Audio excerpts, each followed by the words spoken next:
Le decía que tres asuntos hay que notar. Uno, tener un concepto adecuado de la iglesia al principio. Es importante para nosotros poder vivir la iglesia hoy, que entendamos los fundamentos de la iglesia que estuvieron en la base y que llegaron a ser el fundamento de la iglesia que somos nosotros hoy. Además hay que tener en cuenta el lugar y el peso específico del canon. Cuando no tenían un canon ellos, como veremos más adelante en esta parte, que es muy importante, porque nosotros a veces decimos que quisiéramos ser como la iglesia primitiva, y la verdad es que no. La iglesia primitiva tuvo su grande ventaja, evidentemente, pero también tuvo su grande carencia.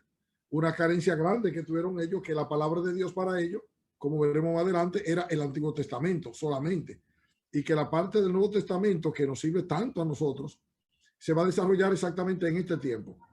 En este tiempo es que veremos cómo va surgiendo como consecuencia de la predicación del evangelio, de la respuesta al evangelio, cómo la iglesia se organiza y cómo la iglesia va cambiando, va creciendo, va aumentando, y por supuesto vamos a llegar al punto en el que el liderazgo va a llegar a ser el asunto determinante. Y otro asunto que hay que tener en cuenta para lo que vamos a estar hablando es la realidad de la iglesia establecida y la realidad de la iglesia siendo establecida. Es decir, la iglesia no ha terminado. Cuando hablamos de la iglesia al principio, hoy el comportamiento de mucha gente hoy en día es como que la iglesia ya completó, ya terminamos, ya llegamos para qué era que íbamos. No, todavía nosotros no terminaremos hasta que seamos presentados glorificados en la presencia del Padre. Hasta ahí, hasta ese día habrá iglesia en la tierra, hasta el día de la redención de la posesión adquirida, usando la palabra del apóstol Pablo, que vamos nosotros a estar en su presencia. Entre tanto, todavía nos queda una gran zona en el mundo, todavía nos queda mucha gente que no ha oído la palabra, y nos toca a nosotros obedecer la gran comisión de ir y hacer discípulos a todas las naciones, bautizándoles en el nombre del Padre, del Hijo y del Espíritu Santo, enseñándoles que guarden todas las cosas que os he mandado, y contar siempre con la presencia del Señor en la persona del Espíritu Santo. Cuando hablamos del liderazgo en la iglesia del Nuevo Testamento, debe clarificarse que esta es, como le dije hace un momentito, una primera fase, para que no nos confundamos, que son dos etapas. La una en la que vamos a hablar de los fundamentos, vamos a hablar de cómo se hace la transición de la iglesia que fue en Jerusalén a la iglesia que será entre los gentiles y la iglesia que llega a ser la que conocemos nosotros hoy, una expresión muy fuerte allá en Oriente, otra iglesia de expresión muy fuerte, otra versión muy fuerte aquí en Occidente, y cuántas expresiones de fe, infinitas expresiones de fe, puedo decir, por no tener una lista en mi mano ahora de contarles cuántas expresiones de fe cristiana hay en el mundo. Pero nos ocupamos ahora de la primera fase. La primera fase, hablamos de ellos porque tiene que ver con los primeros días de la iglesia, y particularmente con la iglesia en general. La segunda fase la vamos a hablar deducida naturalmente de esta primera fase, y que tiene que ver con el liderazgo de cada iglesia local. Aquí el liderazgo de la iglesia del que estaremos hablando ahora es general. Vamos a hablar de la iglesia en general. La semana que viene, en 15 días, cuando hablemos en el capítulo 9, vamos a hablar específicamente de la iglesia local. Así que entiendo que ustedes ya han entendido eso, y si tienen alguna pregunta antes de seguir, déjenme ver si hay alguna duda. ¿Alguna duda en ese sentido? No hay duda, entonces sigo. Tito, sigo. Dele. Ok. Así que nosotros, hablando de esta primera fase, tenemos que hablar primero, ir un poquito a la historia, un poquito hacer antecedentes en la historia. Yo asumo que ustedes leyeron todo el contenido de ese capítulo, hace mucho tiempo que lo tienen, así que posiblemente no va a decir nada nuevo para ustedes. En el sentido de por qué la historia es importante.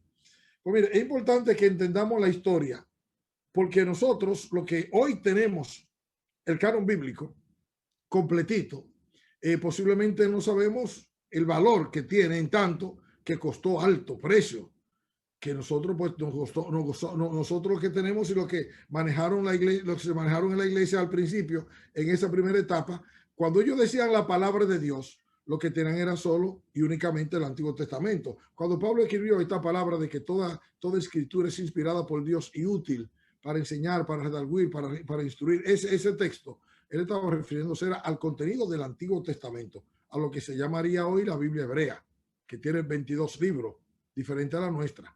que tiene 39, pero que porque ellos tienen unos libros en uno, que en la división que se hizo en la primera versión es cuando se traduce específicamente, se traduce de la versión de los 70, si mal no recuerdo, Jerónimo traduce y llegan a ver los dobles libros que son Primera, Segunda Samuel, Primera, Segunda Reyes, Primera, Segunda Crónica, etcétera, etcétera. También el libro del Salterio, por ahí en los Salmos, hay una diferencia entre los sapienciales, pero regularmente el contenido es el mismo. Así que ellos tenían el Antiguo Testamento y el enfoque de ellos ellos usaban ese contenido para mostrar una gran verdad que era la verdad básica, fundamental de todo. ¿Cuál es? Que Jesucristo es el Mesías prometido, el Salvador de todos los hombres, el Hijo eterno de Dios. Todo eso se trabajaba desde el Antiguo Testamento y le cuento que por Lucas sabemos que ese contenido está en todo el Antiguo Testamento. Lutero fue el que dijo algo como abre la Biblia y banará sangre por cualquiera de su parte, porque Lutero entendía lo que eso era gran verdad. La Biblia es, todo el Antiguo Testamento es cristológico. La mayoría de lo que está allí dicho, está dicho a causa y por causa del Señor Jesucristo. En ese sentido, la pregunta que mucha gente se hace, y que a mí me da pena oír a gente preguntarse eso, de que ¿está vigente el Antiguo Testamento? Pues si el Antiguo Testamento no está vigente, ¿de qué estamos hablando? Porque la verdad es que el Antiguo Testamento es la misma palabra eterna de Dios, tan eterna como la que llega a ser la palabra del Señor, digo, llega a ser en el sentido de la producción del Nuevo Testamento. Estoy refiriéndome a los escritos. La palabra de Dios es eterna y permanece para siempre, y su vigencia por igual. La palabra de Dios no pierde vigencia nunca, nunca, si va a permanecer para siempre. Ahora, lo que yo sé que quiere decirse a veces, porque a veces en el avance de la revelación, que es un tema del que estamos hablando, en el avance de la revelación, es verdad que hay cumplimiento del Antiguo Testamento en el Nuevo Testamento. Y también es verdad que hay complemento del Antiguo Testamento respecto al Nuevo Testamento. Y también hay avance, hay más revelación, porque tenemos lo que el Señor decía en el Antiguo, lo dice el Espíritu Santo en el Nuevo. Así se mueve. Y por supuesto, hay una culminación que la tenemos nosotros en profecía, y profecía que están dichas en todos los profetas y que se refiere casi siempre a la nueva creación y que tiene cumplimiento en el Nuevo Testamento. Entonces, que si está vigente el Antiguo Testamento, esa pregunta ni se formula. Digo, cualquier persona que tenga algún pequeño conocimiento sabe que cuando Pablo dijo, toda escritura es inspirada por Dios, y le repito el texto, y útil para enseñar, para corregir, estaba hablando era del Antiguo Testamento. Y por supuesto, ¿y cómo sabemos que el Nuevo Testamento es palabra de Dios también? Pues sí, es palabra de Dios idéntica, porque Pedro, que tuvo el privilegio de vivir cuando se estaba generando esa escritura, Pedro va a enseñar que las escrituras que Pablo escribió, la escritura que genera los apóstoles, al tiempo que Jesús mismo la había autorizado, es palabra de Dios igual. Pedro usa la palabra como las otras escrituras, comparando lo que se generó en el Nuevo Testamento. Vamos a encontrar que en este periodo, todavía, donde estamos entre la década de los 40 a 45 después de Cristo, estamos diciendo unos 15 años después de Pentecostés, hasta cuando el canon parece que comienza a generarse. Ahí es donde vamos a entrar en el tema particular de los dones superiores o los dones mejores, que usted va a encontrar que Pablo está escribiendo y que Pablo escribe dando particular identidad a cada libro, que es un tema que a mí me gusta que tengamos muy pendiente, porque a veces leemos la palabra y creemos que la Biblia, por estar encuadernada, esa es la palabra, estar encuadernada en un libro, la tratamos como que es un libro, y es verdad que es un libro en tanto que tiene un volumen de 66 libros, pero acabo de decirlo, es más bien una biblioteca, porque cada uno de esos 66 libros tiene su propia personalidad, tiene su propia razón de ser, tiene su propia identidad. Y es interesante cuando nosotros aprendemos que cada uno de esos libros tiene su propia historia y su propia, por así decir, se dice hoy en día, su propio ADN, su motivación intrínseca dentro que lo hace ser. ¿Por qué eso es tan importante? Es importante porque si no sabemos eso, entonces vamos a tener problemas para entender por qué el apóstol Pablo trataba con una iglesia como los Corintios, por ejemplo, que le escribe 3 epístolas. Una de ellas no aparece y 2 de ellas sí la tenemos con nosotros. Por seguro que el Señor no quiso que aquella epístola que Pablo escribió a los Corintios no permaneciera, pero estas 2 que permanecen tienen un tono y una intención que si usted la compara con otra epístola, como vamos a comparar aquí con los Efesios, usted nota, Pablo escribe 1 y 2 Corintios, y si usted nota el contenido de los Efesios, usted pregunta, pero ¿cuál es la diferencia? ¿Son palabras de Dios las 2? Sí, son palabras de Dios las 2. Pero creo que hemos pasado nosotros ya por el capítulo en el que hablábamos de por qué Pablo escribía cuando hablamos de una iglesia fuerte, una iglesia saludable. Una iglesia saludable, el ejercicio que hicimos de fe, esperanza y amor, que está presente en casi toda la enseñanza del apóstol Pablo.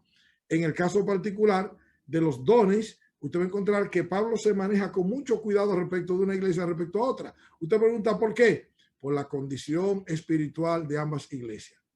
Es fácil notarlo.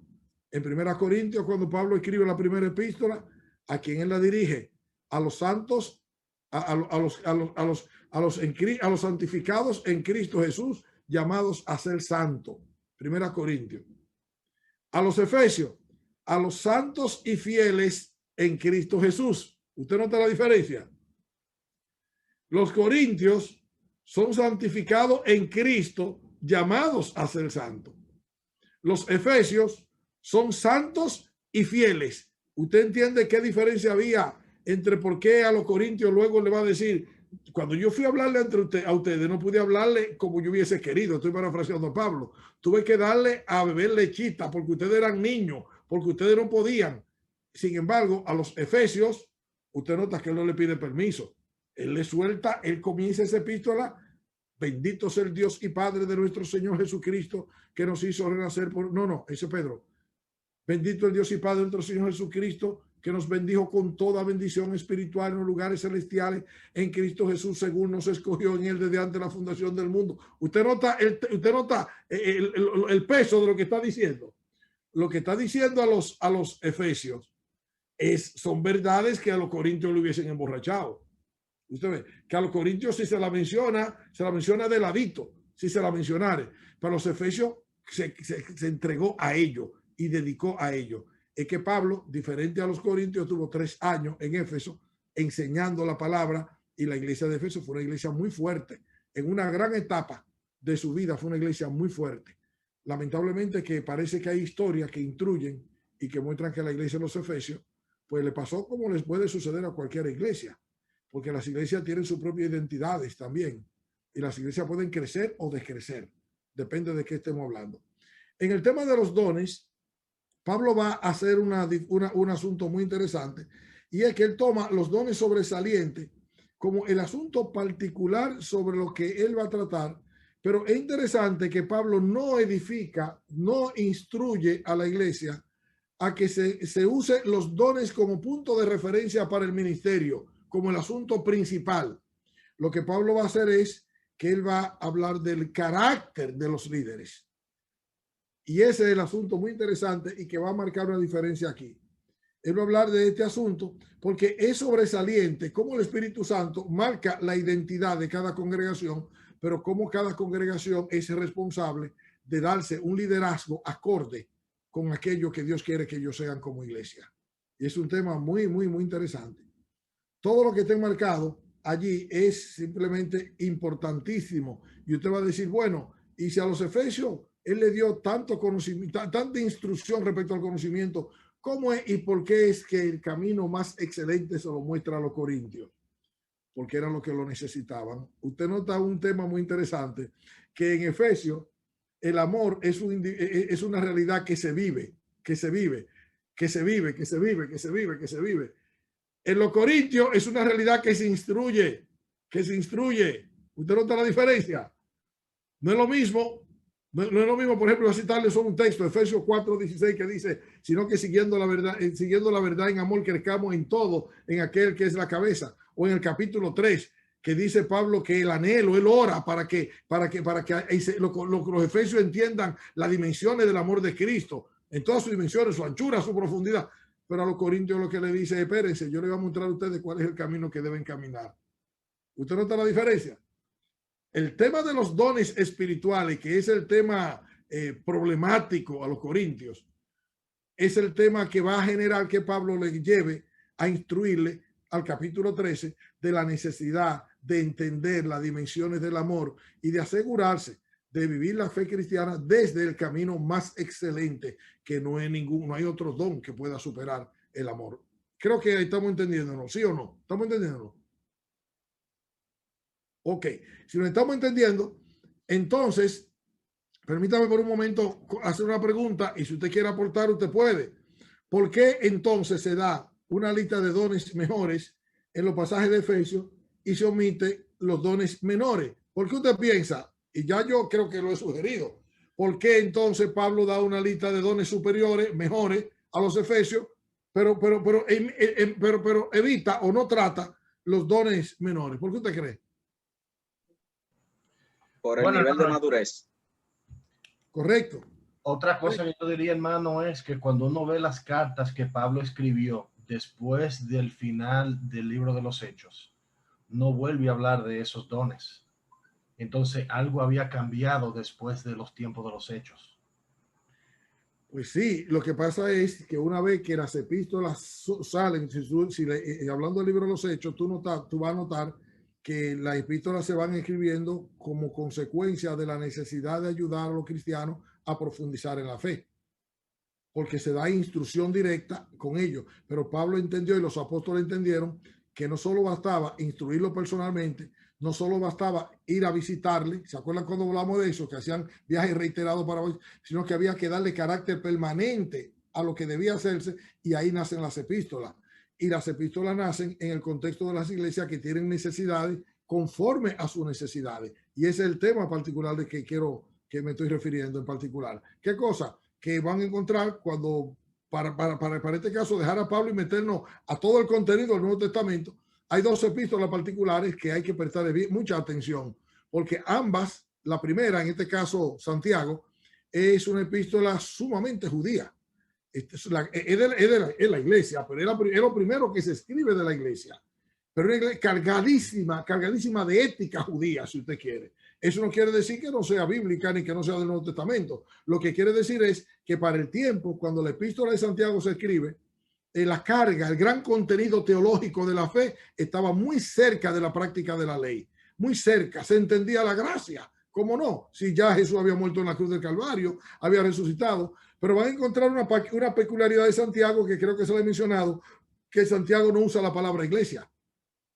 Él usa la palabra sinagoga.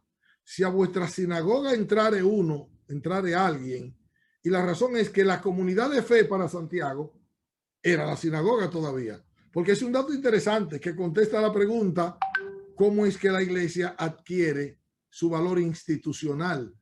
Pues lo adquiere en dos sentidos. Lo adquiere desde la sinagoga, que es lo que se ve en la epístola de Santiago, y lo adquiere desde el gobierno civil, que es cuando la iglesia sale del contexto judío para los gentiles. Por eso los términos que usamos y que vamos a oír aquí en estos dones, esos términos que describen esos dones son tanto judíos como gentiles. Los términos. Es decir, vamos a ir un poquito más adelante en ello. Primero que nada hay que considerar el trasfondo de los cristianos de Éfeso, que usted recuerda que se lo mencionaba ahorita, los efesios que eran fieles, y que esa fidelidad era la marca por la que Pablo pues podía, y él sabía de qué estaba hablando, que no es lo mismo escribir a los hermanos en Galacia, por ejemplo, que era otra epístola que le mencionaba. Lo primero que Pablo escribe es la epístola a los Gálatas, y usted puede notar cómo está llena de emoción. Pablo era, en este caso, bastante joven todavía, y está lleno de capacidad y conocimiento y de fuerza. Y usted nota que Pablo se confronta con ellos, pero con una firmeza tremenda.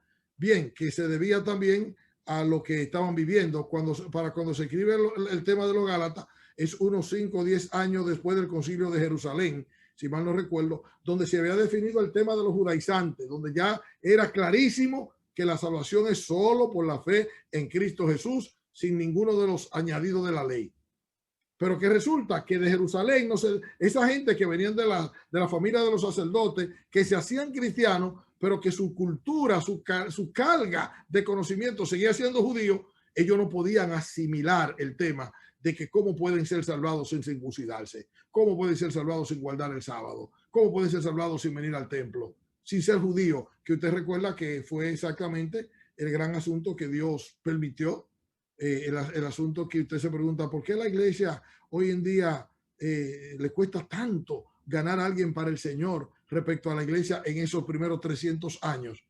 Es que la iglesia en esos 300 años primero, hermanos, tenía la ventaja de que tenía toda una mina de prosélitos. Usted sabe que Israel había salido, las últimas dos tribus salieron en el 500, en el 685, si mal no recuerdo, o 585, si mal no recuerdo, escúchame que estoy envejeciendo, cuando Nabucodonosor toma la tribu de Judá y Benjamín y los riega, ya en el 778, Tiglat-Pileser se había llevado 10 tribus antes, y esas tribus estaban regadas por el mundo, haciendo prosélitos.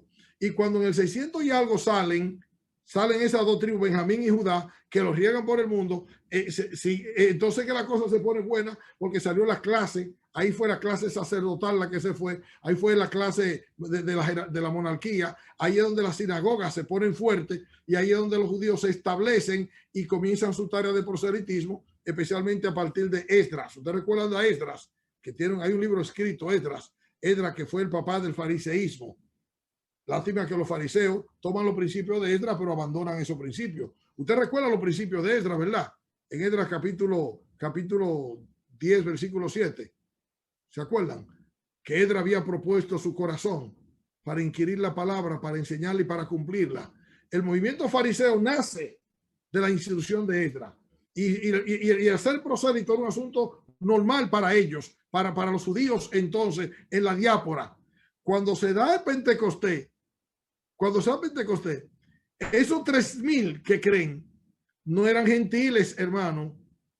No eran como nosotros. Habría uno o dos gentiles normal o de procedencia gentiles, pero eran el 99% prosélitos. Es decir, si usted lee, cuando leen Hechos capítulo 2, que usted ve que dice que venían de Arabia, que habían romanos, era ese grueso, eran personas que habían venido de sus países a la fiesta de Pentecostés, a la celebración de Pentecostés, que eran prosélitos judíos, muchos de ellos que nunca se habían circuncidado, que nunca se habían hecho judíos como tal por el tema de la circuncisión. Porque usted sabe que la salvación en la cultura judía pasa por la circuncisión. Y resulta viene a ser que muchos de ellos, cuando oyeron, por eso usted va a encontrar que como Dios preparó el camino, cuando ellos oyen a Pedro y oyen la predicación de que por arrepentirse, por creer a Jesús, se tiene la vida eterna, esa es la razón por la que usted ve que Pablo va a la sinagoga. Y que Pablo iba primero a la sinagoga. ¿Usted se pregunta por qué? O porque Pablo sabía que había una mina de gente ahí que necesitaba al Señor y que lo que le paraba era el obstáculo de la ley.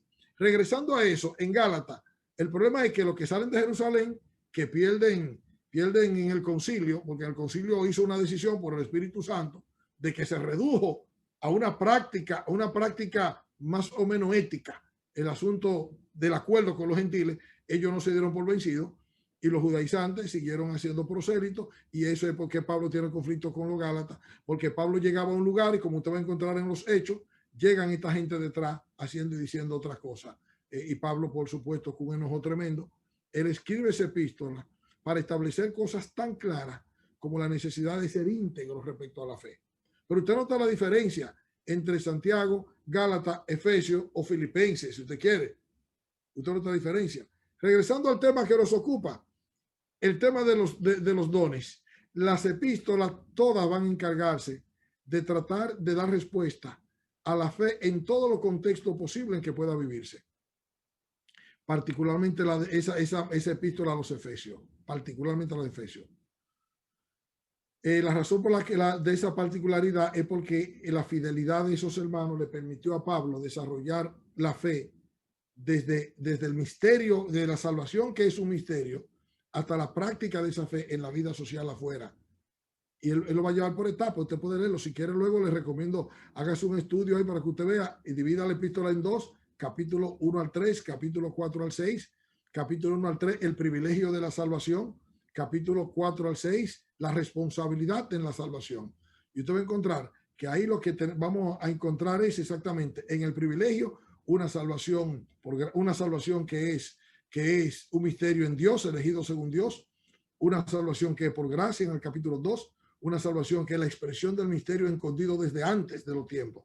En el capítulo 4 va a hablar de la iglesia y el privilegio que la iglesia tiene de ser la que se encarga de los procesos discipulares para ser discípulos y extender el evangelio. En el capítulo 5, la necesidad de imitar a Dios para aprender a andar agradable a Él desde el control del Espíritu Santo, hasta el versículo 33. Ahí lo va a poner desde la persona a la relación de pareja, a la situación de padre, a la situación de ser empleado, y lo va a llevar hasta el capítulo 6 al final, hasta la vida social, en aquel contexto hablando de los esclavos y de los amos y eso.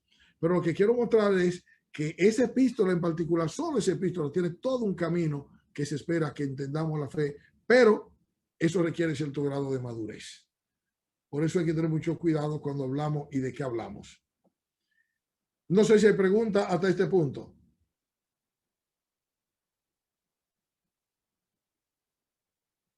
Pregunta, Tito.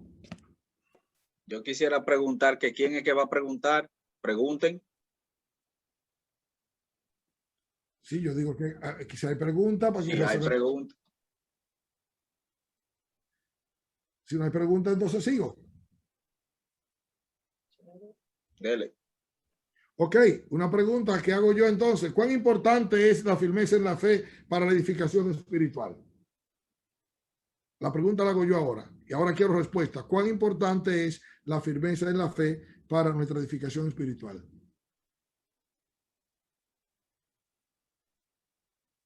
Nadie sabe. Dígame algo. Piensen en los corintios, que eran hermanos que estaban divididos y peleándose. Piensen en la firmeza en la fe está asociada al conocimiento de la palabra, la madurez, la palabra de Dios. Correcto, correcto. Por eso es necesario instruir, porque la madurez, la firmeza anda junto con el conocimiento. Es el conocimiento no por el conocimiento, es el conocimiento al servicio de la fe, porque esa es la gran diferencia. Si usted va a encontrar en la iglesia que el tema no es conocer por conocer. El tema es el conocimiento que se usa al servicio de la fe por amor. Ese es el asunto. Es por ahí que tiene que ir. Porque el conocimiento sin eso, sin la fe como un recurso, entonces se torna un obstáculo, engaña, envanece y daña.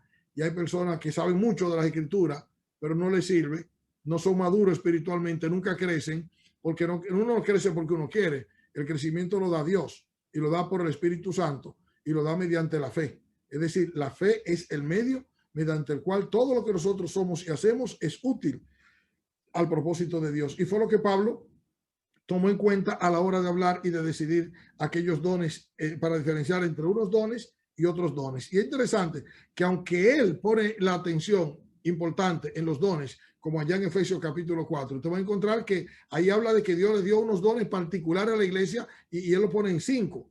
Creo que habló de 5 ellos. Y que a los corintios, aunque le da toda una exposición de cómo quién es el Espíritu Santo, cómo el Espíritu Santo trabaja, cómo el Espíritu Santo es el común denominador respecto a la iglesia, respecto a los dones, a pesar de eso, él simplemente va a tener que dar una lista al final del capítulo 12 para orquestarle. Y usted ve que le va a poner un orden, ¿verdad que sí?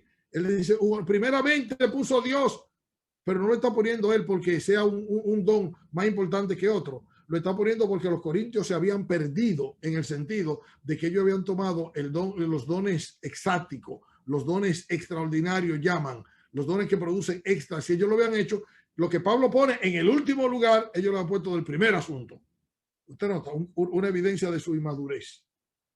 Y esa es la razón luego porque él va a manejarse con el tema del amor. En cambio, en el capítulo 4, usted va a encontrar de Efesios, que va a decir, hablando de la resurrección del Señor, de cómo el Señor, a partir del Hades a la gloria, lleva cautiva a la cautividad.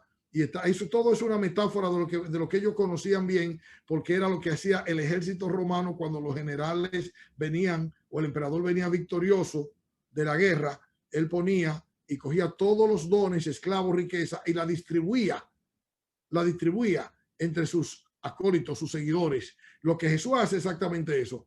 Él toma cautiva la cautividad, todo parece indicar, se lleva a los santos que estaban en el paraíso, lo lleva con él a la gloria, y al ascender envía el Espíritu Santo y reparte los dones suyos. Eso es porque la gracia, la palabra enseña que los dones son dados conforme a la medida del don de Cristo. Eso es porque la iglesia es el cuerpo de Cristo. Eso es porque nosotros en la iglesia nos toca ocuparnos de aquello que Jesús se ocuparía aquí en la tierra. Si Jesús estuviera aquí en la tierra, él haría lo que nosotros estamos llamados a hacer. Eso es porque en Efesios, el capítulo 4, después que habla, alguien, si usted tiene su Biblia por ahí, capítulo 4, versículo 13, bueno, un poquito antes, yo creo que por el 11 por ahí. Si alguien tiene su Biblia, léalo por favor. Efesios capítulo 4, por ahí por el versículo 9 al 16. Creo que no. Lo tengo. Por favor, léalo, hermano.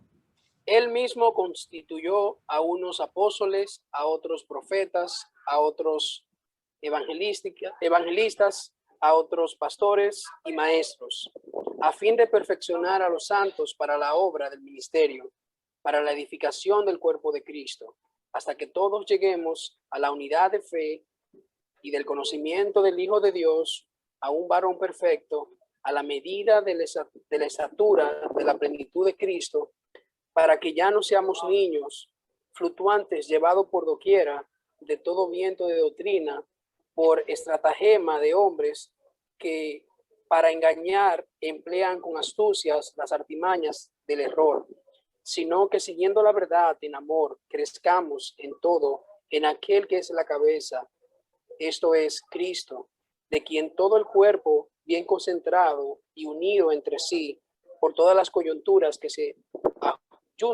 ayudan mutuamente según la actividad propia de cada miembro, recibe su crecimiento para ir edificándose en amor. Ustedes notan lo que yo les decía hace un momento, que a los corintios el amor fue un instructivo, a los efesios el amor fue un recurso. O sea, ya los efesios estaban en eso. Y todo lo que Dios va a darle a ellos, lo da para que lo sigan haciendo en amor. Y todo es en amor. En amor es una relación, describe una relación de esfera. Es decir, es una manera diseñada por Dios, cómo Él hace su voluntad y cómo se ejecuta su voluntad. Por eso va a encontrar que el fruto del Espíritu es primero que todo. ¿Qué es primero? Amor. Amor. Ese es el fruto del Espíritu. Eso no lo producimos nosotros, hermano. Ese fruto lo producen en nosotros por la firmeza. En la firmeza espiritual, el Espíritu Santo produce. Oigan, lo primero que produce en nosotros es aquello para el cual Dios nos habilitó desde el principio. Usted recuerda que dice que el Espíritu Santo nos fue dado, que nosotros al recibir el Espíritu Santo, cuando nosotros fuimos creyentes, cuando llegamos a ser creyentes, el amor de Dios fue derramado en nuestros corazones por el Espíritu Santo que nos fue dado. Y ahora ese amor que nos sostiene en Cristo, una vez que andamos en la firmeza, andando en la firmeza en espiritual, pues el Espíritu Santo produce ese fruto que viene como consecuencia del permanecer en Cristo. ¿Te recuerdas de Juan 15? Que el Señor pedía permanecer en mí y yo en vosotros. Que no es algo que nosotros podemos hacer por nosotros, pero es algo que Dios hace siempre que nosotros hagamos la parte nuestra, que es permanecer firme en la fe. Eso es porque es tan importante la firmeza. En ese sentido, ustedes notaron la lista. Si notan la lista que fue dada a los corintios, fue una lista de prioridades. Aquí es una lista de posibilidades reales. En los corintios, primeramente puso Dios en la iglesia y da la lista ahí. Entonces, y Pablo va a llegar hasta lo menos importante, porque esa es su intención. En este caso, él no está jerarquizando. A los efesios, él no está jerarquizando. Él está diciendo, estos dones son lo que Dios ha decidido para la edificación de la iglesia, el ejercicio de esos dones. Y por supuesto, yo sé que vamos a hablar, está el tema ahí del canon. Yo soy uno de los que creo que el canon ayudó mucho porque los apóstoles escriben y la iglesia, dice Pablo, le escribió Pablo a los hermanos en Éfeso que la iglesia está establecido sobre el fundamento de los apóstoles y profetas. Ese fundamento es lo que está escrito. Ese fundamento es lo que está escrito. Y como vamos a ver, hay una lista aquí que parte de la lista de los efesios toma alguno de lo que Pablo mencionó allá, porque no tiene la intención Pablo de ser exhaustivo tampoco. No hay ninguna lista de las 4 o 5 listas que tenemos de los dones en la que la intención es ser exhaustiva. Es decir, mira, estos son los dones y no hay más. No, evidentemente la jerarquización que Pablo hizo es muy saludable, porque Pablo va a enseñarnos que hay dones mucho más útiles y mucho más importantes y otros que van a ser mucho menos importantes. Y eso es porque él va a darnos en el modelo en los Efesios. En los Efesios va a decir eso que son críticos. Aquí ustedes vieron una lista que tienen en el libro y yo voy a comentársela aquí en sentido general. Los apóstoles, los profetas, los evangelistas, los maestros, los pastores maestros. Y eso, por supuesto, después que veamos esto, vamos a ver unos casos ilustrativos de combinaciones. Cómo estos dones no solo estuvieron presentes en la vida de algunos creyentes, sino que también Dios los combina. Es decir, no es un asunto que no decide ninguno de nosotros. Eso lo decide el Espíritu Santo y eso se lo enseñó Pablo a los hermanos corintios, que lo hace el Espíritu conforme a su soberanía. Y entre los principios que da es que los dones no fueron dados para los individuos, fueron dados para la iglesia, para el provecho común. Por supuesto, sabemos que no tenemos apóstoles hoy en día, y yo sé que los argumentos de lo que dicen, sí, tenemos apóstoles, mira, hay otros que no eran de los 12, no, es que el término apóstol no se refiere a los 12 específicamente, pero sí se refiere a una generación de creyentes de las que los 12 era el punto de referencia y los otros fueron segunda generación y que dejó de usarse como llegó cuando la palabra sale del contexto judío para la cultura greco-romana, deja de usarse por lo que le cuento. Van a aparecer otros términos con los que la iglesia se va a enriquecer. Pero entre tanto, Jesús llamó a los suyos apóstoles, cuyo significado normal es enviados. Son enviados, los discípulos de Jesús. Y es cierto que hay un grupo de ellos otros que se llaman apóstoles, que fueron la segunda generación, pero no significa que tenemos apóstoles como el don de apóstol en nuestro tiempo, porque ya Pablo dijo que eso se clausuró cuando el fundamento de la iglesia se queda escrito. El fundamento de la iglesia está escrito en la instrucción de las epístolas. Y ahí, por supuesto, la última vez que se menciona apóstoles en Hechos capítulo 16, versículo 4, es la última vez que se habla de los apóstoles. Hoy en día, yo encuentro que la gente que está detrás de la enseñanza, a lo menos de lo que me toca a mí saber, porque yo sé que hay muchos niveles de enseñanza en ese sentido, con la gente que yo me manejo y que tengo más cercano, la gente que está propiciando, que quiere ser apóstol, realmente lo que está buscando es una forma, una escalera para subirse en su ego, en su prestigio, porque la verdad es que no tiene ningún sentido, por cuanto no hay nada que se le quite a ninguno de los dones que están aquí en cuanto a la utilidad, en cuanto al servicio, en cuanto a que si Dios le dio un don en particular a alguien para el ministerio en la iglesia, la consecuencia de eso es que va a prosperar en Dios y Dios le va a bendecir, si fuere así. Pero claramente está establecido en las Escrituras que los apóstoles, no tenemos apóstoles vigentes hoy en día, entiéndase, como aquellos 12 apóstoles que ya sabemos la historia y que ahí terminó. Para mí, cuando el canon se completa, no hay que discutir el tema de los apóstoles. Esos, dice primeramente, apóstoles. Lo próximo, ¿quiénes fueron los próximos? Profetas. Los profetas, que otra vez es uno de los asuntos interesantes. Y este problema no viene exactamente por el profetismo en sí, viene más bien como un efecto de la pentecostalización de la iglesia. Usted sabe que de las cosas muy pobres que el movimiento pentecostal ha dado a la iglesia ha sido una especie de relajamiento y una especie de cualquierización de las cosas de Dios en algún sentido. No son todos así, pero sabemos que se ha relajado mucho con algo que es muy serio. El don de profecía del que estamos hablando en las Escrituras no es un don de adivinanza, no es alguien que tiene la facultad como un astrólogo, ¿verdad? De decirte el futuro. Mira, y tengo palabra de Dios para ti. No estoy diciendo que un profeta no sea una persona que tenga la capacidad de conocer. En la palabra y ciñéndonos a la palabra, el profeta es alguien que habla a los hombres para edificación, para instrucción, para exhortación, para salvación. Entonces lo del profeta, te dice, y Agabo, sí, no hay problema con eso. El Espíritu Santo es soberano. Y los profetas del Antiguo Testamento, que por supuesto llegaron hasta Juan el Bautista, según el Señor Jesucristo, fueron diferentes al profeta del Nuevo Testamento. El profeta del Nuevo Testamento es fundamentalmente un maestro. Fundamentalmente es un maestro. Es uno que instruye, que enseña fundamentalmente. El profeta del Nuevo Testamento. Agabo, pues sí, en la iglesia en aquel entonces era necesario que alguien hablara a Pablo y le dijera a Pablo, mira el peligro en el que tú estás. ¿Y eso es bíblico? Sí, Dios es soberano, hace lo que él quiere. Lo que no tenemos nosotros es profeta instituido en ese contexto, en el contexto predictivo, porque lo del predictivo es solo un elemento de los elementos que componía el profetismo en el Antiguo Testamento. El predictivo no era exactamente el más importante. El más importante era el instructivo, que era la razón del profeta, era el rey. Había profetas porque había reyes que necesitaban ser instruidos porque no obedecieron la palabra y porque en vez de encontrar y aprender de la palabra que como Dios le mandó, ellos no hacían caso. ¿Y qué hacía Dios? Tenía que levantarle profeta para instruirle. Usted sabe que cuando Moisés dijo que el Señor levantará profeta, la idea era uno más. ¿Usted ha leído bien ese pasaje? ¿Usted lo ha leído bien? Si lo leyó bien, usted sabe que Moisés no estaba esperando mucho más profeta. Uno más. Solo que, ¿por qué vinieron mucho más? Porque Israel fue infiel.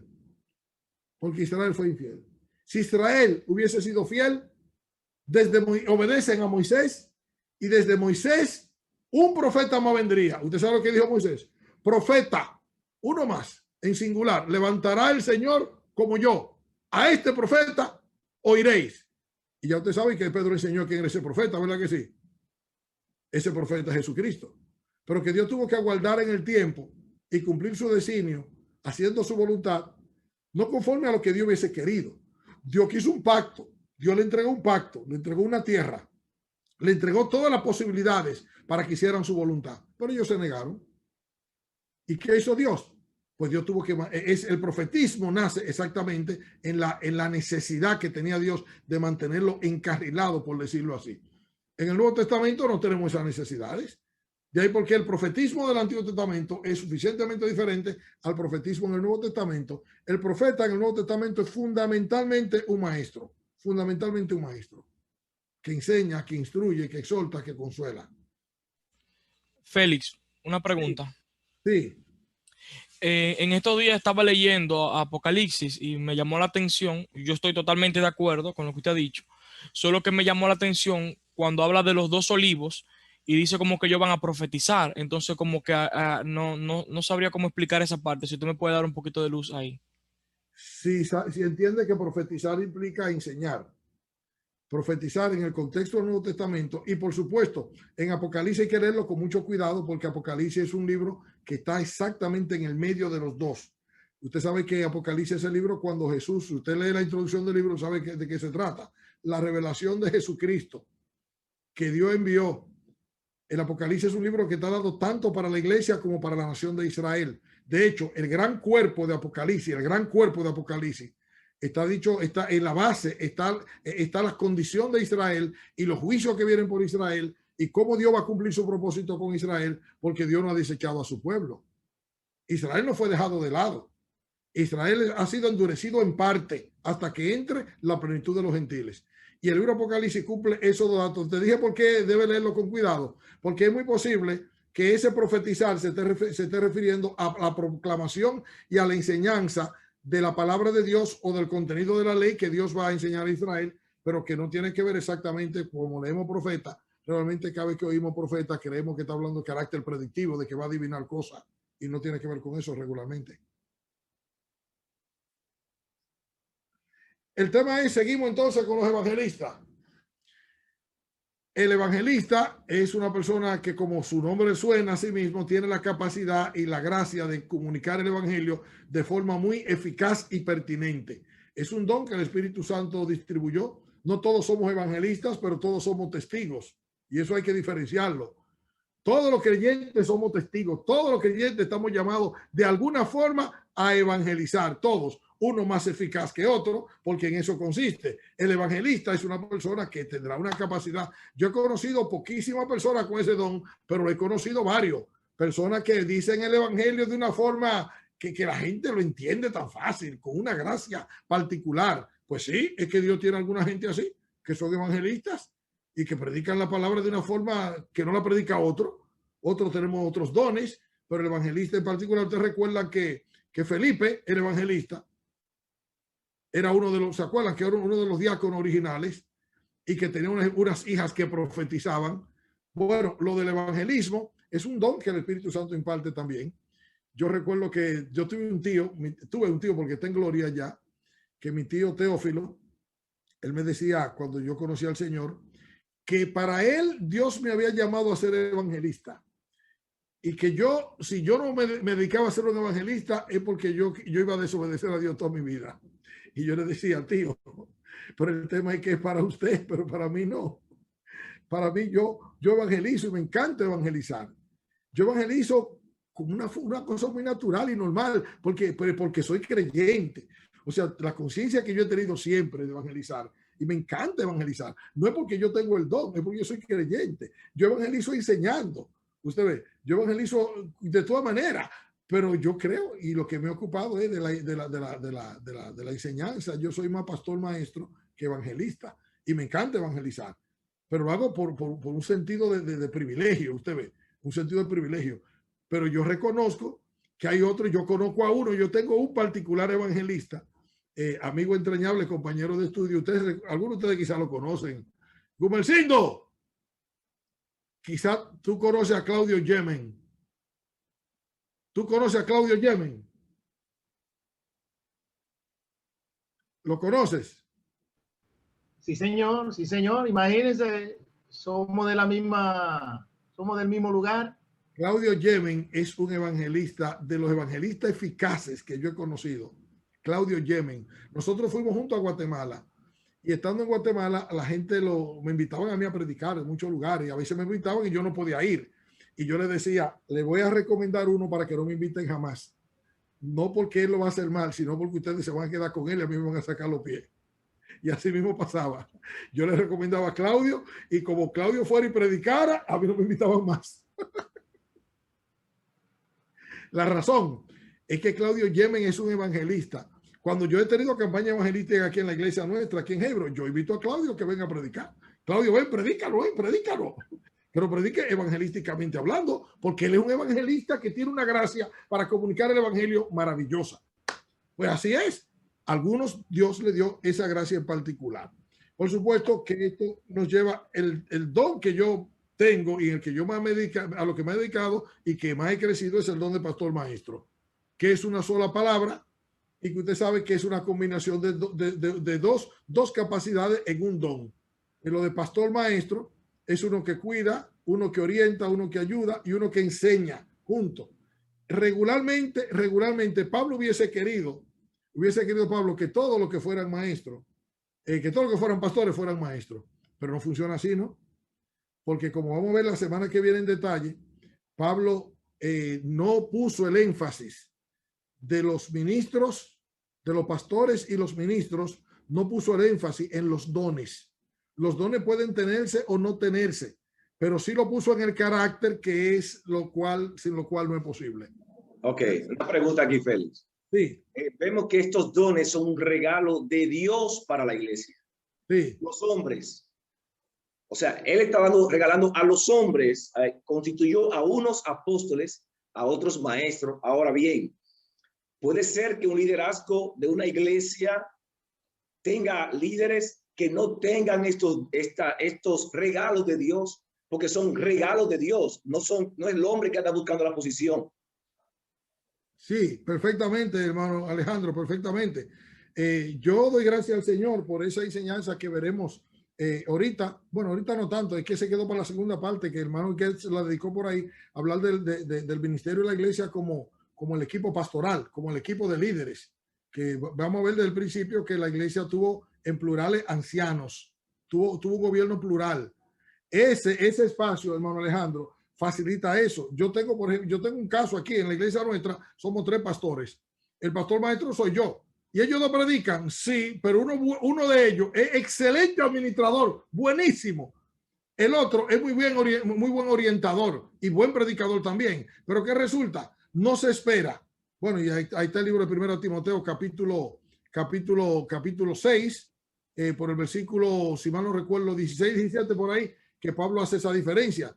Él dice que a los ancianos que enseñan, que lo tengan por doble honor mayormente. Creo que hay una diferencia así la hace, lo que enseñan, lo que enseñan y predican, algo así. Porque en el cuerpo pastoral, en el equipo pastoral pueden y deben haber según los dones. Para mí esa es la gracia de tener un equipo pastoral, que cada uno puede ministrar según sus dones y no tiene necesariamente que ser pastor maestro o ser un maestro. Puede ejercitarse y ministrar según los dones que el Espíritu Santo le dio. Porque tal como tú dices, no es algo que un hombre elige, es algo que Dios da y que la iglesia sí debe elegir.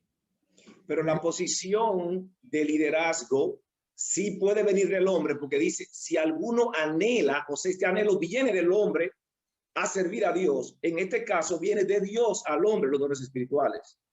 Seguro que sí, pero tú recuerdas que hay alguien que entre tanto nos ocupamos, hay una condición que no debemos evitar ver, y es que Pablo lo decía a los hermanos en Filipo. Él decía que ocupado de vuestra salvación con temor y temblor, porque en la firmeza de la fe, que es de lo que está hablando cuando dice ocuparnos de la salvación con temor y temblor, hay alguien que es quien opera en nosotros el querer como el hacer. ¿Quién es ese alguien? Dios. Dios. Tal como tú te das cuenta, cuando alguien tiene un anhelo en su corazón de servir a Dios como ministro, eso no viene fácilmente en condiciones normales. Eso no viene fácilmente a la naturaleza humana, ¿no? Eso viene y oye, yo le digo a cada uno, como tú citaste el texto, hermano mío, y si alguno anhela obispado, buena obra desea.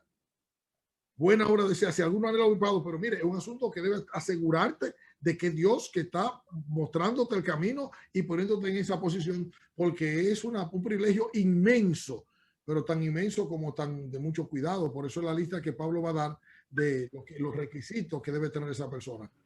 Porque debe tener hermano, sí. Es que también no solamente está el deseo de la persona de querer hacerlo. Obviamente primero está el Dios, el que pone el deseo, pero por ejemplo yo puedo tener el deseo de querer ser líder, pero está la congregación. La congregación debe tener una confirmación de que verdaderamente Dios le ha dado el don a X o Y persona. O sea que también no solamente de un lado de el que desea, sino que también tiene que haber una confirmación, porque puede ser que yo tenga todo el deseo del mundo, pero que honestamente cuando la gente me ve predicar diga no, tú puedes servir en otro ministerio, en ese no. Entonces Dios sí muestra a través de los hermanos y confirma si verdaderamente la persona es o no es, pero la Biblia lo enseña claro de que el hombre puede desearlo, que no está mal desearlo. No hay nada malo en desearlo, ya hemos dicho que es legítimo desearlo. Si alguno lo anhela, pues sí, está bien. El tema en particular, como tú estás mencionando, tú dices a los hermanos, yo digo el equipo pastoral y la iglesia debe confirmar que, porque hermano, cuando hablamos de la iglesia, hablamos de la expresión común del Espíritu Santo en nosotros. Acuérdense que somos el templo del Espíritu Santo y que la iglesia juega un rol importantísimo en el hacer la obra de Dios. Porque un asunto de que debemos asegurarnos es de que somos nosotros líderes que estamos ahí, tal como Alejandro señalaba. Somos un regalo a la iglesia, no es por nosotros. No sucede nada, no tenemos nada en nuestra vida espiritual, es por nosotros mismos. Todo lo que nosotros somos y tenemos, lo somos y lo tenemos porque Dios nos ha dado para su iglesia, a causa de la iglesia. Sin la iglesia, nosotros no somos nada ni nadie. La autoridad no la tienes tú. Por eso es que el pastor Ley Batuta y Constitución de la tradición evangélica no tiene sentido, porque la iglesia jamás ha sido confiada a un individuo. La iglesia no ha sido confiada a un individuo, ha sido confiada a un equipo de individuos. Y bien, yo admito, es claro, ¿verdad? Primus entre iguales, que haya uno que por razón de posición, de dones, ministerio, sea el principal, pero no es que la iglesia es de él y que depende de él, sino que la iglesia juega y debe jugar el rol de confirmar lo que pasaba en el libro de los Hechos respecto a que la iglesia participaba en todo. Así mismo debe suceder en la iglesia hoy en día. Yo sé que tenemos mucha dificultad en ese sentido porque hemos avanzado en medio de una cierta cultura, y sobre todo aquí en Estados Unidos, que es una democracia muy bien establecida y llevada al extremo de un gobierno democrático, lo cual no es malo, es bueno, pero una democracia que presiona hacia la iglesia en función de hacerla, cogerle valores, prestarle valores, y que le ha prestado valores a la iglesia hacia adentro, y que en alguna forma eso no ha ayudado mucho a la iglesia, porque la iglesia, estoy hablando en este caso la expresión de fe evangélica en algunas congregaciones aquí, le ha hecho mucho bien a las que saben usar esos valores, como decíamos ahorita, desde el punto de vista de los recursos de la fe, como un recurso de la fe, pero le ha hecho mucho mal aquellos que se hacen populistas y aceptan como bueno y válido todo lo que venga de la democracia y del Estado. ¿Se entiende eso? Le ha hecho mucho mal, por eso tenemos muchas dificultades a nivel de expresiones de fe locales. Pero gracias a Dios que no son todos los que están ni están todos los que son. La iglesia del Señor sigue adelante y sigue avanzando.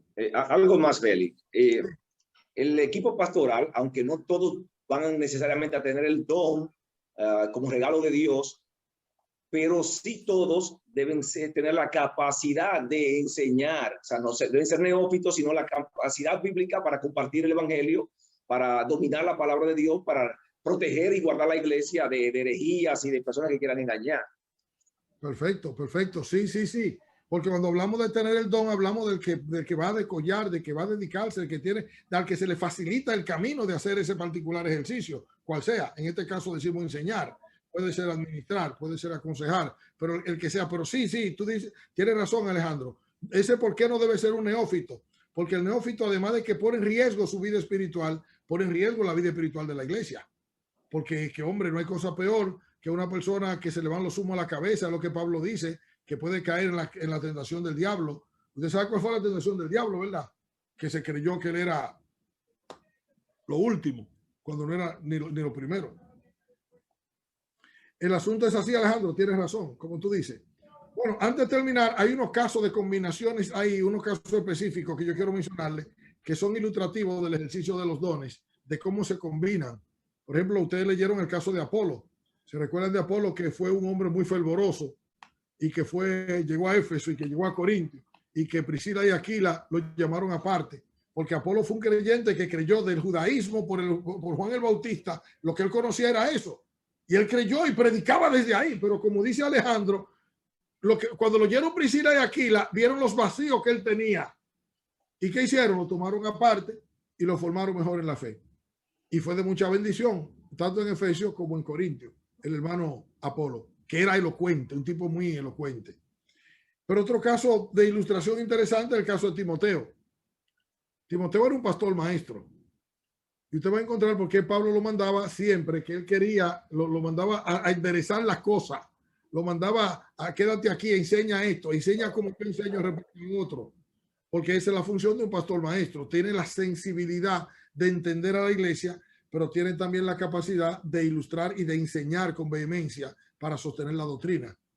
Ese particularmente caso de Timoteo, que Pablo lo mandaba a Tesalónica, que Pablo lo mandaba a Efesios, particularmente en Efesios, porque a Timoteo le tocó la parte más dura. A Timoteo le tocó, cuando usted lea la epístola a los Efesios, las 12 epístolas, usted va a leer, no de Efesios, la iglesia en la cumbre a la que Pablo le escribe la epístola, sino que sobre todo en la segunda. En la primera, Pablo ya comienza a sentir que hay unos vientos raros. Usted recuerda que en Hechos capítulo 20, cuando Pablo iba con la ofrenda para Jerusalén, él mandó a llamar a los hermanos de Mileto. ¿Lo han leído? A los hermanos de Efesios lo llamó a la costa de Mileto, que estaba cerca, que vinieran. Si no han leído eso, léanlo para que oigan a Pablo el dolor que él siente y lo que él le dice a ellos. Si quieren leerlo por un momentito, leamos lo que son unos pocos versículos. En el libro de los Hechos, en el capítulo 20, Pablo está camino a Jerusalén y él llama a los hermanos lo llama a Mileto, capítulo 20, versículo 13 al 16. ¿Quién lo lee, por favor? ¿Le puedo ayudar? Ajá. Déjame ver si eso, espérense, déjame ver si eso. A ver si es exactamente el versículo.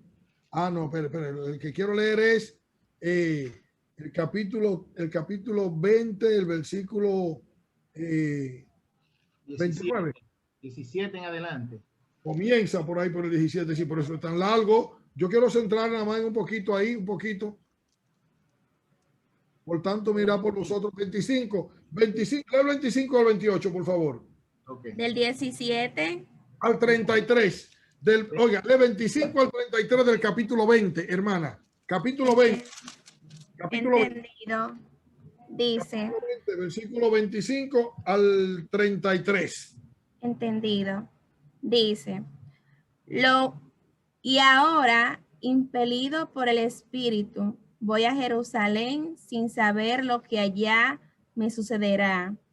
Lo único que sé es que por todas las ciudades el Espíritu Santo me da testimonio de que me esperan prisiones y tribulaciones. Pero ninguna de estas cosas temo, ni estimo mi vida preciosa para mí mismo, con tal que acabe con gozo mi carrera y el ministerio que recibí del Señor Jesús, de dar testimonio del Evangelio de la gracia de Dios. Ahora sé que ninguno de vosotros, a quienes prediqué el reino de Dios, verá más mi rostro. Por tanto, os declaro hoy que soy limpio de la sangre de todos, porque no rehúse anunciaros todo el designio de Dios. Mira por vosotros y por todo el rebaño en medio del cual el Espíritu Santo os ha puesto por obispo para apacentar la iglesia del Señor que él ganó con su propia sangre. Sé que después de mi partida entrarán entre vosotros lobos rapaces que no perdonarán el rebaño.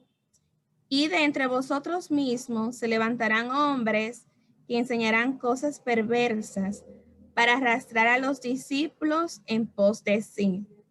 Por tanto, velad, acordaos que por 3 años, de noche y de día, no cese de amonestar con lágrimas a cada uno.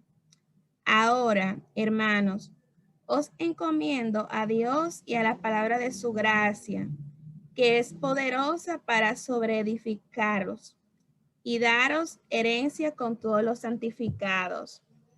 La plata, el oro y el vestido de nadie he codiciado. Pudiéramos seguir, hermana. Muchísimas gracias. Un placer, amén. Usted sabe que Pablo está exactamente profetizando en el sentido predictivo, porque él conocía a la iglesia, sabía lo que estaba haciendo y sabía lo que iba a pasar. Cuando usted lea 2 de Timoteo, léalo con eso en mente, con ese discurso en mente. Y usted va a encontrar que le tocó a Timoteo vivir la etapa más difícil de la iglesia de los Efesios, porque la iglesia decreció tanto que ya usted ve allá la carta que Jesús le manda. Usted nota en qué se convirtió esa iglesia. Esa iglesia cayó en manos de gente que enseñaba cosas que no eran, tal como Pablo está diciendo. Esa iglesia decreció al punto que llegó a ser tan formal y esa iglesia tan cuadrada, tan medida, que hacían todas las cosas bien, todas las hacían perfectamente bien, excepto le faltaba una. ¿Qué usted cree que le faltaba? El amor. El amor. A eso renunciaron ellos. Porque se puede falsificar todo. En la vida cristiana se puede falsificar todo, pero el amor no puede falsificarse. Se puede comenzar de que ama. ¿Y sabe qué fue lo que pasó? Que el movimiento, los gnósticos entraron y los gnósticos se pegaron como parásitos y esa iglesia llegó a enfermarse. Usted va a encontrar que gente comenzaban a hablar tontería ahí en la iglesia de que la resurrección ya, bueno, que Pablo tuvo que mandar a algunos para afuera sabiéndolo él, y Timoteo le tocó muy difícil. A Timoteo le tocó muy difícil, muy difícil. Esa iglesia llegó al punto en que Jesús le dice, pues miren que yo sé que ustedes han sufrido por mi nombre, ustedes han trabajado mucho, ustedes son una iglesia en muchas cosas fieles, pero hay una cosa que tengo contra ustedes, que ustedes han dejado su primer amor. El primer amor no en el sentido de primero, segundo, tercero. El primer amor en cuanto a la razón del ser del cristiano, el amor preferente, el del primer mandamiento. Ellos hacían las cosas formales. Hermanos, si pretendemos servir al Señor, pero no servimos por amor y desde el amor, estamos perdiendo el tiempo. Porque el Espíritu no usa nuestra carne para nada. La carne para nada aprovecha. El Espíritu es el que da vida. Y ya Jesús lo dijo. El ejemplo al que podemos aludir es a Tito. ¿Usted recuerda qué pasó con Tito? Que Tito y Pablo lo dejó en Creta y específicamente le dio instrucciones para que enderezara la cosa que están torcida. Porque en Tito, en la epístola de Tito, Pablo está hablando de la necesidad de que el pueblo se ocupe en buenas obras y él instruye a Tito para que el ejercicio de sus dones y ministerio consiguiera mantener esa iglesia fuerte y firme. No sé si tienen alguna pregunta más. ¿Pregunta?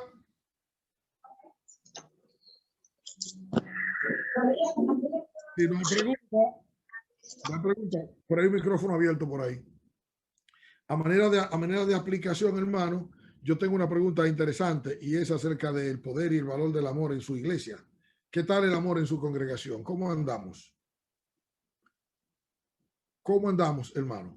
Yo sé que regularmente no nos paramos a pensar en cómo ando yo o cómo estoy andando respecto al amor. Pero es evidente eso y debe ser evidente que nosotros como iglesia prefiramos por encima de todas las cosas. En la base de todo lo que hacemos debe estar la calidad y capacidad de amarnos. Si fallamos al amor, pues seremos muchas otras cosas, pero difícilmente vamos a calificar como una iglesia que está haciendo la voluntad de Dios. Porque la voluntad de Dios es que nosotros no solo nos amemos unos a otros, sino que nuestro amor esté por encima de todas las cosas. Para eso les recomiendo la epístola a los Efesios. Que ellos, en la iglesia que Pablo tiene en su mente, a la que él escribe, la iglesia fiel que él habla, es una iglesia en la que el amor no faltaba. Es una iglesia en la que todo se hacía y se debía hacer por amor.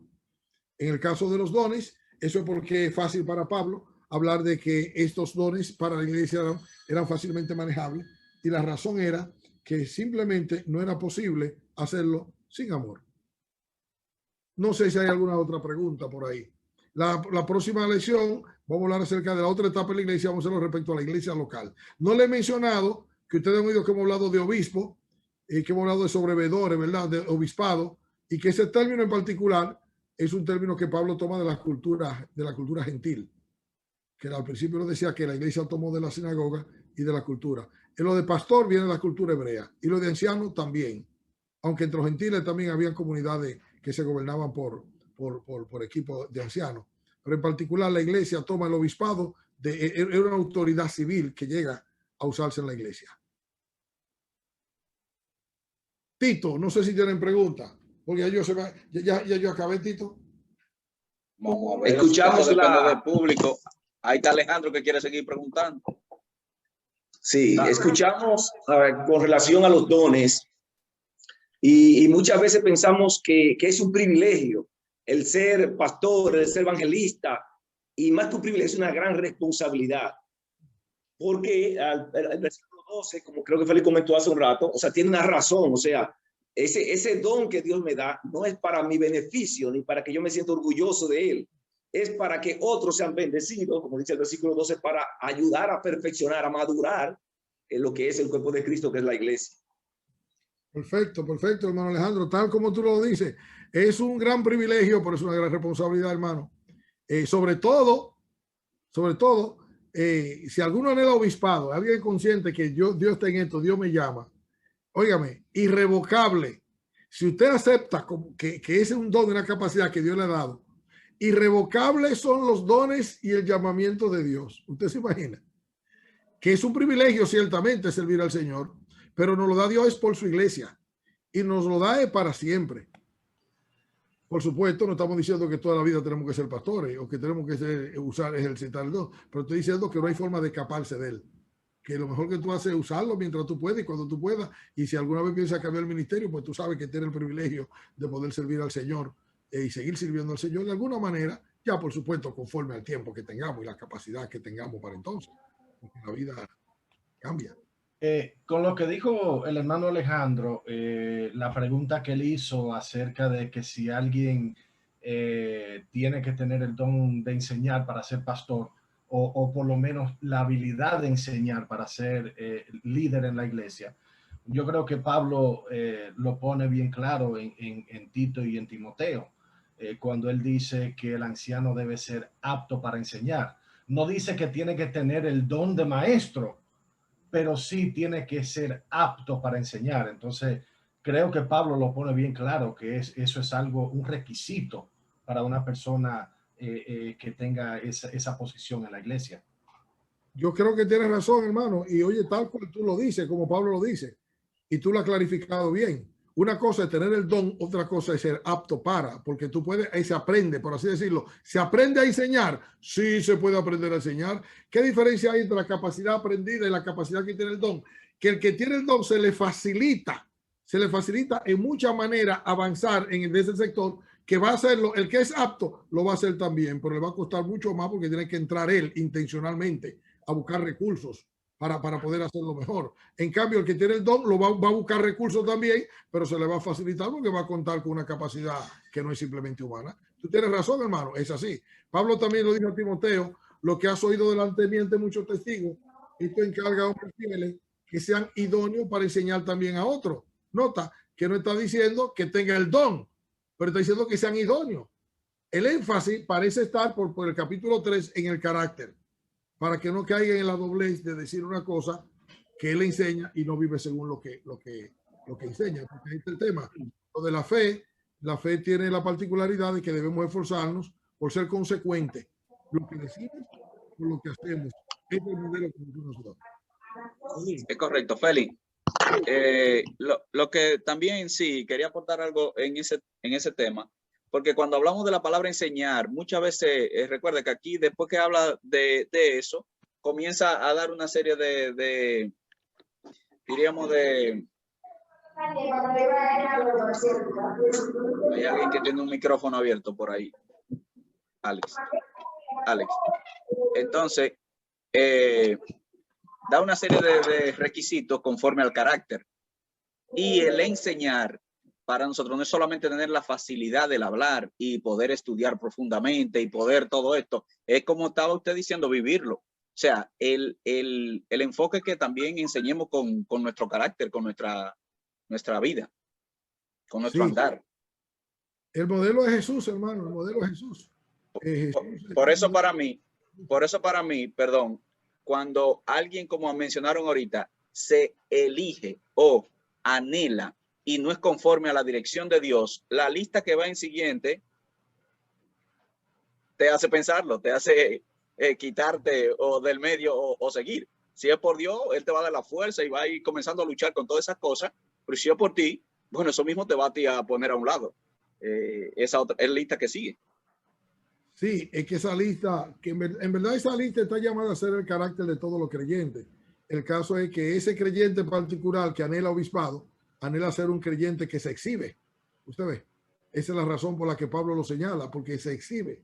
Está llamada a ser, usted puede encontrar texto en la Escritura que habla de que todos los creyentes debemos tener eso, que seamos así. No hay nada extraño en eso. El tema es que ese se exhibe y el que se exhibe, como Jesús dijo, una ciudad edificada sobre una montaña, no se puede esconder. Y si tú vas a ser pastor y tú vas a estar en el púlpito y tú vas a estar enseñando, tú necesitas exhibir ese carácter que es conforme a lo que tú dices que eres. Amén, correcto. Nada, hermanos, yo creo que nos toca el tiempo de terminar ya. Sí. Nos toca para la semana que viene. Nos encontraremos en el capítulo 9, que es la segunda fase, y ahí vamos a estar centrados específicamente en la iglesia local. Gracias por el privilegio de poder verle, hermano Benjamín. Usted me ha dado un alegrón de vida, que eso es una bendición. Gracias por el privilegio. Igual, hermano. Igual. Esta noche, aprovechando a Benjamín, a Félix, Benjamín va a terminar en oración, pero Gumer antes tiene una petición. Pero diga, Félix, ¿qué va a decir algo? Oh, no, yo quiero darle gracias al Señor y agradecerle a ustedes sus oraciones, porque gracias al Señor ya completé mi programa doctoral. Ya. Qué bueno. Gracias al Señor. Fue una bendición maravillosa. Me llamó, me escribió esta mañana el hermano, el doctor Gary Williams, en mi último trabajo, que yo debía defenderlo ante la cohorte. Esta mañana, él me escribió diciéndome, no tienes que defenderlo, yo voy a defenderlo por ti. Amén. Yo lo voy a presentar y lo voy a defender por ti. Así que tú tranquilo, ya terminaste. Y para mí fue una bendición inmensa. Me costó, escribí un trabajo acerca de la ética bíblica y el espíritu morador en los maestros, en la gente que enseña. Y para mí fue una bendición y una gran sorpresa. Que hermano, el profesor me dijo, no, yo voy a decir ya, yo voy a usarlo. El trabajo que tú escribiste, yo lo voy a defender por ti. Así que tranquilo, ya terminaste. Yo quiero dar muchas gracias al Señor, agradecerle sus oraciones y oren porque por la tesis ya tengo un capítulo escrito y la introducción, pero todavía tengo que, aspiro a graduarme, si Dios quiere, en octubre del año que viene. Ayúdenme orando, por favor. Amén. Que Dios le dé fuerza para terminar. Gumer. Sí, hermano, quiero aprovechar. ¿Me escucha? Ok. Sí. Quiero aprovechar para pedirle oración y a la vez, si alguno de ustedes pueden ser donantes de sangre B positivo, pero que tengan estas características que voy a pedir. Si han tenido COVID, si han tenido una prueba de COVID positivo y luego una prueba de COVID negativo, porque tenemos una hermana que necesita urgentemente plasma, pero debe haber tenido COVID y también tanto positivo como ya declarado negativo para usar, y haber tenido por lo menos 2 meses después de haberse puesto la segunda dosis de la vacuna. Así que si alguien está en tiene esa característica y con B positivo, puede ser B positivo, puede ser AB positivo, solo que AB positivo nos cuesta un poquitito más, pero si tiene B positivo, sería una carta para nosotros, porque la situación es crítica y necesitamos urgentemente la sangre. Gumer, mande ese anuncio por el grupo para entonces mandarlo, replicarlo más para las demás personas que uno conoce, las iglesias y eso, y se haga masivo eso. Hasta 30 y pico de miles de pesos nos están pidiendo para una pinta de sangre, ya se pueden imaginar. Sí. Entonces mándela para ponerla también buscar en un grupo de donantes. Vamos a orar por el hermano Benjamín y por esa hermana que está en esa situación. Liselot. Sí, Liselot, vamos a orar. Benjamín. Oremos. Amante Padre, gracias que tú eres Dios, nuestro hechedor. 2 veces nos hiciste y después de ser dañado por el pecado, tú hiciste una creación nueva por medio de tu unigénito Hijo, Jesucristo. Y estamos muy agradecidos por el tiempo que hemos podido estar juntos con hermano Félix. Gracias, Señor, por lo que tú nos has enseñado a través de él. Y te pido que tú bendiga a cada uno que ha estado presente en esta noche. Te pido que tú sigas ayudando, hermano Félix. Tú sabes la situación que él ha tenido y gracias por tu intervención usando otros para defender. Estamos muy agradecidos que tú no eres débil como nosotros. Tú eres todopoderoso. Y gracias por los hermanos que oyen tu voz y están dispuestos a ser usados por ti en tantas formas. También por esta hermana que hermano Gumercindo menciona con COVID que necesita sangre. Te pido, Señor, que tú toca a ella con su mano y también que tú toques los corazones de los que son capaces de suplir esta necesidad. Gracias, Señor, que pertenecemos a tu familia. Y, Señor, queremos darte la gracia porque tú eres el que lo hace. Nosotros sin ti nada somos, pero contigo somos más que vencedores. Gracias otra vez, Señor, por este tiempo junto en tu palabra, en el dulce nombre de Cristo. Amén. Amén. Amén, amén. Bendiciones.